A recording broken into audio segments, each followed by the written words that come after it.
You ever get like totally zoned in on a pro match, like laser focused on their footwork or maybe their smash technique? Oh, absolutely. But what if I told you there's like this hidden element that could totally make or break their game? Okay, I'm intrigued. What are we talking about here? There's strings. Yeah. Yeah, we're going deep into the world of badminton strings. I'm all for it. String choice is so overlooked. Right. It's huge, EE, and we're specifically today, we're digging into the Certified String Advisor Badminton certification. CSA-B. Yes, from Best Stringer Worldwide. Okay, I'm familiar with them. So this certification, this is like next level string expertise. Next level. Think right. like string black belt. Yeah. Right? Okay. String black belt. I like it. So walk me through this. Like, what can a CSA-B certified stringer do that say I can't? Okay, so imagine this. You walk in, right? You've got this CSA-B stringer, and they can analyze like everything: your playing style, Oh, wow. your strengths, your weaknesses, No way. and then recommend like the perfect string. So they're like string whisperers, Mhm. matching you to your soulmate string. Exactly. That's amazing. I never really thought about it like that before, but it makes total sense. I mean, so many players, they just kind of stick with what they know. You know? Okay, so then let's back up. Why is choosing the right string so crucial? Can't we just like grab any old string and call it a day? You'd be surprised. Our actually, our source material from Best Stringer Worldwide, it actually says that a lot of players, even serious players, they stick with what they're used to. Even if it's holding them back on the court. Exactly. So what kind of knowledge does a CSA-C have? What are we missing here? Well, first off, they've got this incredible knowledge of string brands Okay. like Yonex, Lunning, Victor, Kizuna. They know them all. Okay, but that's just like brand recognition, right? Right. But it's more than that. They understand like the nuances of how each brand strings actually perform. The feel, the durability, how they work with different playing styles. So it's not just knowing the brands, it's like knowing the DNA of each string. You got it. And get this. They can tell you how the gauge, that's the string's thickness, how that will actually affect your game. Oh, interesting. Right? Like a thinner gauge, say 0.65 millimeters, that's going to give you more feel, more control. So that's why like someone like Tai-Tzu Ying, they might prefer something thinner. Exactly. Because they rely on that touch, that finesse. But then you've got a thicker gauge, maybe 0.70 millimeters, and that's offering more durability and power. Wow. So even that tiny difference in thickness can have a big impact. Huge impact. And it's not just the gauge, right?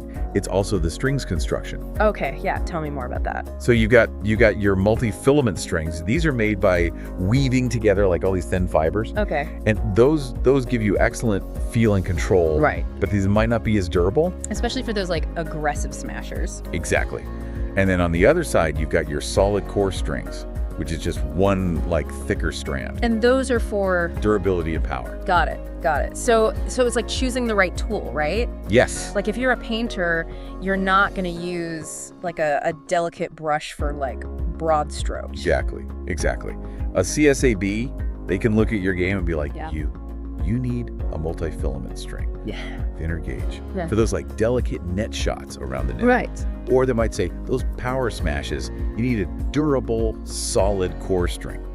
Thicker gauge for you. So it's a very personalized approach. There's not like a one-size-fits-all best strength. No, not at all. And that's what makes it so cool, right? Right. There are some like general guidelines though. For example, a player like Victor Axelsen, who's all about speed and finesse. Right. They might go for a thinner gauge, multi-filament string for that extra feel and control. Makes sense. But then you've got someone like, say, Li Chongwei, known for those booming smashes. Yeah. They might prefer a thicker gauge, solid core string Yeah. for maximum power, maximum durability. That makes total sense.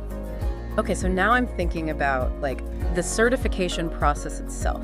Yeah. What does it take? What does it take to become like this string savant, a true string whisperer? Well, let me tell you, the CSA-B certification, it's not a walk in the park. Really? It's a 2-part exam, and it really puts you to the test. Okay. So first you've got the theoretical part, and this is a big chunk of the certification. So big. 70%. 70%. Wow. So it's not just about like having nimble fingers. You gotta know your stuff. Oh, absolutely. The theoretical exam, it digs deep into like the properties of different string materials, the construction techniques, So, and how all of that affects the string's performance. so you really have to understand not just like what the string is made of, but like why it matters. Yes, exactly. They're also tested on like being able to spot mismatches between players and their strings. Like if you've got a player who's all about power, but they've got a control-oriented string, Yeah, that's the second word. that's a mismatch. So a CSA-B, they need to be able to, recognize those situations and then suggest like a better option. So they're like string matchmakers. I like that. There you go. But that's just the theoretical part. There's a practical side to this too, right? Oh, absolutely. The practical component, that's the other 30% of the certification. Yeah. And this is where things get really, really interesting. Okay. So how do you even test that? So this part, it's all about, can you actually take all that theoretical knowledge and then use it like in a real life scenario? Gotcha. And one of the coolest parts, in my opinion, is the blind string identification test. Wait. Blind string identification, are they like blindfolded? Not exactly blindfolded, but they get a bunch of different strings, right? There's no labels, no identifying information, Oh, wow. and they've got to use just their senses, their touch, even their sight. So they have to like feel it, look at it, and know what it is. Exactly. Figure out the type, the gauge, even the brand.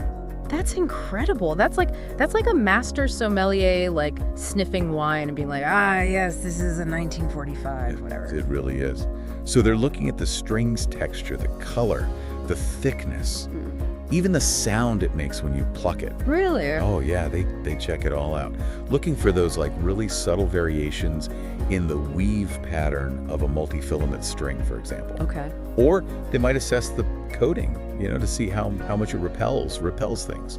It's really amazing. So it's not just like book smarts. It's really like you develop this feel, this intuition about string. Exactly. And the practical part, it doesn't stop there. Yeah. They also do these mock consultations. Like role playing. Yeah, exactly. Like they're talking to an actual player. Oh, wow. So they're really put on the spot, right? Like having to think on their feet. Exactly. It's like they have to consider like everything. Yeah. Skill level, play style, Oh, I bet that's like a huge factor. Their style. huge. Strengths, weaknesses, even like their physical condition. Oh, interesting. Yeah, because like some players might be more prone to like injuries or something. Right, exactly. So you got to take all that in. And then based on all that information, they've got to be like, okay, this is the string, this is the gauge, this is the tension that's going to work for you. That's wild. And it's funny, like even though I'm sitting here and I'm not like training to be a string master, Right. this is so eye-opening. It's like I've unlocked like a secret level of badminton. I'm glad to hear that. And the best part is you don't need to be a CSA-B to actually use any of this. Totally. Like I'm already thinking like next time I go to get my racket restrung, Yeah. I mean, it sounds so much more knowledgeable. Right. You can have like a real conversation with your stringer. Yeah. Instead of just being like, I don't know, whatever you did last time. Exactly. I can actually like, be like, well, my game is. Exactly. This is amazing. I'm even thinking now, like when I watch professional matches, Yeah. I'm going to be like looking at their strings, Yeah. trying to be like, ooh, I wonder why they chose that. It really does. It adds a whole nother layer to watching the pros. It really does. Okay, wow, we've gone deep today into the world of badminton strings. We have. Anything else you want to leave us with before we head back out onto the court? The thing I find so cool about all this is that, like, string technology, it's always changing. Oh, yeah, for sure. As we speak, there's new materials, new construction techniques. I even read about some wild new coatings they're developing. No way. Yeah, it's really pushing the limits of what strings can do. So who knows what the future holds. Oh, that's such a good point. It's the evolution of badminton. Yeah. String by string, right. Exactly. Amazing. Well, on that note, I think we'll wrap it up. Thank you so much for joining us on this deep dive. It was my pleasure. And listeners, until next time, keep smashing it.